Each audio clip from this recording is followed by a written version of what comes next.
യാത്രക്കാരുടെ ശ്രദ്ധയ്ക്ക് തിരുവനന്തപുരത്ത് നിന്നും പുറപ്പെടുന്ന ബെൻസ് കാരവാൻ സെക്രട്ടേറിയറ്റിന്റെ പ്രധാന ഗേറ്റിന് സമീപം പാർക്ക് ചെയ്തിരിക്കുന്നു.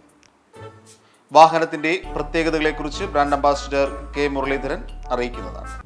ഇപ്പം ഇനി യാത്ര തുടങ്ങുകയാണ്.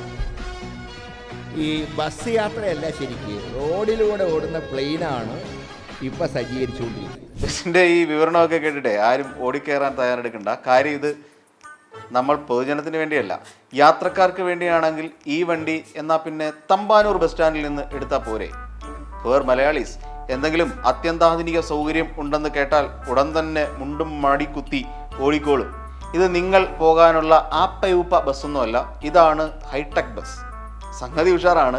1,05,00,000 രൂപയ്ക്ക് മുകളിൽ സർക്കാർ കാശ് മുടക്കി അങ്ങ് ബാംഗ്ലൂരുവിൽ നിന്ന് സെറ്റപ്പാക്കിയെടുത്ത വണ്ടിയാണിത്. അത് മന്ത്രിമാർക്ക് ടൂർ പോകാൻ വേണ്ടി പ്രത്യേകം തയ്യാറാക്കിയത്. മന്ത്രിമാർക്ക് എന്തിനാ ടൂർ എന്നൊന്നും ചോദിക്കേണ്ട.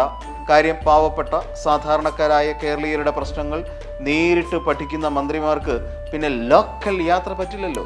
അതുകൊണ്ട് കുറച്ച് ഹൈടെക് ആയിക്കോട്ടെ എന്ന് നമുക്ക് കരുതാം. ഇത് നവകേരള സദസ്സ് നടത്തുന്നതിനും നിങ്ങളുടെ പ്രശ്നങ്ങൾക്ക് പരിഹാരം കാണുന്നതിനും വേണ്ടിയിട്ടാണ്.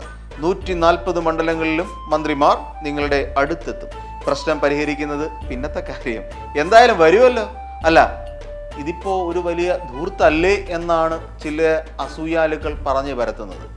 കാര്യം KSRTCയിലുള്ള ഉദ്യോഗസ്ഥർക്ക് ശമ്പളവും പെൻഷനും ഒന്നും കിട്ടുന്നില്ല. അപ്പോൾ പിന്നെ ഇത്രയും വിലയുള്ള ഒരു കാരവാൻ എടുത്ത് തെക്ക് വടക്ക് ഓടിക്കുന്നത് വലിയ ധൂർത്തല്ലേ എന്നാണ് എല്ലാവരും ചോദിക്കുന്നത്. ഇങ്ങനെ ഒരു ബസ്സിൽ 25 സീറ്റുള്ള ബസ്സാണ് CM ഉൾപ്പെടെ. ഈ ബസ്സിൽ പോയാൽ ഉണ്ടാകുന്നത് സംസ്ഥാനത്തിന് ചെലവ് കുറയ്ക്കുകയാണ്. ചെലവ് കുറയുകയാണ്. കാരണം 10-75 വണ്ടികൾ ഒരുമിച്ച് യാത്ര ചെയ്യുന്നത് ഒരു ബസ്സിൽ ആകുമ്പോഴത്തേക്കും മന്ത്രിമാരെ പോകുമ്പോൾ അതിൻ്റെതായ അത്രയും എണ്ണം കുറയുകയല്ലേ. ഇത്രയും 1.5 മാസക്കാലം കാസർഗോഡ് നിന്ന് ഇവിടെ വരെ അത്രയും വണ്ടികൾ ഓടിക്കുമ്പോൾ ഉണ്ടാകുന്ന ചെലവും ബാധ്യതയും പൈലറ്റും എസ്കോർട്ടും വരുമ്പോൾ എത്രയാണ് ചിലവ് വരുന്നത്. അതുകൊണ്ട് ഒരു ബസ്സിലാകുമ്പോൾ അതിൻ്റെ ചിലവ് വളരെ കുറയും. കേട്ടല്ലോ, ഈ ബസ് ശരിക്കും ചെലവ് കുറയ്ക്കുന്ന പരിപാടിയാണെന്ന് ഇപ്പോൾ നിങ്ങൾക്ക് മനസ്സിലായില്ലേ? ഇത്രയും വലിയ ഒരു പരിപാടി, അതും സാധാരണക്കാരെ നേരിട്ട് കണ്ട് മനസ്സിലാക്കുന്ന പരിപാടിക്ക് തുരങ്കം വയ്ക്കാനുള്ള ഒരു ശ്രമവും ഇവിടെ വിജയിക്കില്ല. കേട്ടല്ലോ, എന്താ കരുതൽ! ഇതത്ര ധൂർത്തൊന്നുമല്ല. ഇതിപ്പോൾ തൽക്കാലം നവകേരള സഭയ്ക്ക് വേണ്ടി വണ്ടി ഉപയോഗിക്കും. അത് കഴിഞ്ഞാൽ പിന്നെ ഇത് KSRTCയിലേക്ക് കൊണ്ടുപോകും. എന്നിട്ട് ടൂറിസ്റ്റ് ആവശ്യങ്ങൾക്ക് വേണ്ടി ഇത് ഉപയോഗിക്കും. പിന്നല്ല, മന്ത്രിയോടാ കളി. ഒന്നും കാണാതെ ഇതൊന്നും ആരും ചെയ്യില്ല. ഇത് കാരണം മന്ത്രിമാരുടെ വണ്ടിയൊന്നും ഇക്കൂട്ടത്തിൽ ഓടേണ്ട ആവശ്യവും ഇല്ല. മുഖ്യമന്ത്രിയുടെ വണ്ടിക്ക് തന്നെ വേണം കുറെ അകമ്പടിക്കുക. ഇതാവുമ്പോൾ അത്തരം ചിലവുകൾ കുറയ്ക്കുകയും ചെയ്യാം. ഇതൊന്നും അറിയാൻ സ്പീച്ചാ വന്നിരിക്കുന്നു പൂർ ഫെലോസ്. അത് ഓർത്ത് വേണം ആവശ്യമില്ലാതെ ഈ വിമർശിക്കാൻ. എന്ത് കണ്ടാലും എതിർപ്പുമായി ഇറങ്ങുന്ന ചില ആൾക്കാരുണ്ട്, ആ നുണക്കുറുപ്പിനെ പോലുള്ളവർ. അതുപോട്ടെ, പക്ഷേ ഇതൊന്നും ആ കോൺഗ്രസ്സുകാർക്ക് അത്ര പിടിച്ചിട്ടില്ല. കെ മുരളീധരന്റെ വാക്ക് ആദ്യം കേട്ടപ്പോൾ എന്താ നിങ്ങൾ കരുതിയത്? അദ്ദേഹം മറുകണ്ഠം ചാടിയെന്നാണോ? എന്നാ തെറ്റി. ബാക്കി കേട്ടാലേ കാര്യങ്ങൾക്ക് വ്യക്തത വരും.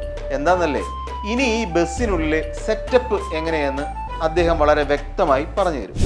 ഈ ബസ്സിൻ്റെ ഒരു പകുതി ഭാഗം മുഖ്യമന്ത്രിക്കുള്ള സ്പെഷ്യൽ ക്യാബിൻ. 20 മന്ത്രിമാർ തിക്കി തിരക്കിയിരിക്കുക ഒരു ബസ്സിൻ്റെ പകുതി മുഖ്യമന്ത്രിക്ക് മുഴുവൻ. അപ്പം ഞാൻ ചോദിക്കട്ടെ, ജന്മി കുടിയാൻ ബന്ധം അവസാനിച്ചോ കേരളത്തിൽ? പിന്നെ അതിൻ്റെ കൂടെ ഒരു കിടപ്പ് മുറി. ഇപ്പോൾ പയ്യന്നൂർ വന്നു കഴിഞ്ഞാൽ അടുത്ത പോയിന്റ് പയ്യങ്ങാടിയാണ്, മറ്റേ കല്യാശ്ശേരിയുടെ പോയിന്റ്. ഇവിടെ നിന്ന് അവിടെ എത്തുന്ന ആ സമയം കൊണ്ട് എന്താ ഇരിക്കാൻ വയ്യാത്ത വല്ല മൂലക്കുരുവിൻ്റെ അസുഖമുണ്ടോ ആർക്കെങ്കിലും?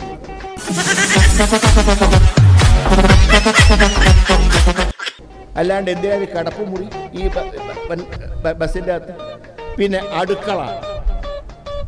ഇവിടെ നിന്ന് ഒരു ചായ കുടിച്ചാൽ പിന്നെ അവിടെ എത്തിയിട്ട് ചായ കുടിച്ചാൽ പോരെ? അത്ര ദൂരല്ലേ ഉള്ളൂ. നടന്ന് ഭക്ഷണം കഴിക്കില്ല ബസ് യാത്രയിൽ. പിന്നെ ശുചിമുറി. ഇവിടെ ഇഷ്ടം പോലെ റെസ്റ്റ് ഹൗസും ഗസ്റ്റ് ഹൗസും ഒക്കെ ഉണ്ടല്ലോ. കണ്ടില്ലേ വിശേഷങ്ങൾ? മുഖ്യമന്ത്രിക്ക് മാത്രമായി ഒരു ഭാഗം, അതാണ് കൂടുതൽ ഭാഗം എന്ന് പറഞ്ഞാൽ. ബാക്കിയുള്ളിടത്ത് എല്ലാ മന്ത്രിമാരുടെ ഇങ്ങനെ ഇരിക്കണം. എന്താ ഒരു കരുതൽ! അടുക്കള, കിടപ്പുമുറി, ടോയ്ലറ്റ്, അങ്ങനെ എല്ലാം കൂടി അടങ്ങിയ ഒരു ബസ്. സാധാരണക്കാരെ സംബന്ധിച്ചിടത്തോളം ഇത് കൊട്ടാരമാണ് അല്ലേ? ഇവിടെ ലൈഫ് മിഷനിൽ ഒരു വീടിന് അപേക്ഷയും കൊടുത്ത് സർക്കാരിന്റെ വകുപ്പുകൾ തോറും കയറി ഇറങ്ങുകയാണ് കേരളത്തിലെ വോട്ട് ചെയ്യുന്ന സാധാരണ ജനങ്ങൾ. ഒരു വീട് വയ്ക്കാൻ 4 ലക്ഷം. ചുമ്മാ നവകേരളത്തിനായി ഓടുന്ന ബസ്സിന് മാത്രം 1,05,00,000. ബസ്സിന്റെ മാത്രം ചെലവായി പറഞ്ഞു കേട്ടോ. അതിലിനി ഡീസൽ വേണം, മന്ത്രിമാർക്കുള്ള ആഹാരം, മറ്റു ചെലവുകൾ, അങ്ങനെ എല്ലാം കൂടി നവകേരളം അവസാനിക്കുമ്പോൾ ബാക്കിയാവുന്ന ചെലവ് കണക്കാക്കുമ്പോഴേ ഏകദേശം എത്ര കോടി വരുമെന്നാണ് നിങ്ങൾ ചിന്തിക്കുന്നത് അല്ലേ? അത് നമ്മൾ ആലോചിക്കേണ്ട കാര്യമല്ലേ? അതിനാണ് നമ്മുടെ മന്ത്രി ആന്റണി രാജു പറയുന്നത് ചെലവ് ചുരുക്കലാണെന്ന്. ഇതിനെയായിരിക്കും നമ്മുടെ ഗോവിന്ദൻ മാഷ് വൈരുദ്ധ്യാത്മക ഭൗതികവാദം എന്ന് വിളിക്കുന്നത്. ഈ ടോയ്ലറ്റ് വെച്ചതിനും തിരുവനന്തപുരം ശൈലിയിൽ ഒരു പ്രയോഗം നമ്മുടെ കെ മുരളീധരൻ നടത്തുന്നത് കേട്ടാൽ ഇതിലും വലിയ ട്രോൾ സ്വപ്നങ്ങളിൽ മാത്രമെന്ന് നമ്മളൊന്ന് ചിന്തിച്ചു പോകും. ഇത് അത്രയും ക്ഷമിച്ചിരിക്കാൻ വയ്യാതെ തിരുവനന്തപുരം ഭാഷയിൽ പറഞ്ഞാൽ നടന്നു പെടുക്കല ഈ ബസ് യാത്ര എന്ന് പറയും. അതെന്തായാലും ആ പ്രയോഗം കലക്കി. എന്തെന്നാ അത് തന്നെ നടന്ന് പെടുപ്പ്. അതെ, നിങ്ങൾക്ക് സാധാരണക്കാരുടെ പ്രശ്നങ്ങൾ മനസ്സിലാക്കാൻ കഴിയില്ല, അതാണ് ഇതിലെ പ്രശ്നം.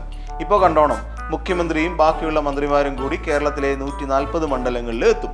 എന്നിട്ട് ജനങ്ങളുമായി സംവദിക്കും. കേരളയിൽ നടത്തിയതുപോലെ ആണോ എന്നായിരിക്കും നിങ്ങളുടെ ഇപ്പോഴത്തെ സംശയം. അത് വേറെ ചെലവല്ലേ? ഇതങ്ങനെയല്ല. നിങ്ങളുടെ പ്രശ്നങ്ങൾ എന്തായാലും കേൾക്കും, എന്നിട്ട് പരിഹാരം നൽകും. അങ്ങനെയാണ് ഈ നവകേരള സദസ് ഉദ്ദേശിക്കുന്നത്. അത് കഴിയുമ്പോഴേക്കും കേരളത്തിലെ ആളുകൾ ബാക്കി ഉണ്ടാകുമോ എന്നായിരിക്കും നിങ്ങളുടെ അടുത്ത സംശയം. അപ്പോഴേക്കും നമ്മുടെ സർക്കാർ കൊടുക്കാനുള്ളതെല്ലാം കൊടുത്തു തീർക്കുമല്ലോ, ഇല്ലേ? നവകേരള സദസ്സിലെ നിവേദനങ്ങൾക്ക് പരിഹാരം ഉണ്ടാക്കാനുള്ള ഒരു സാമ്പത്തിക ശേഷി സർക്കാരിനില്ല. ദൂർത്തിന്റെ ഫലമായി കേരളം കടക്കണിയിലാണ്.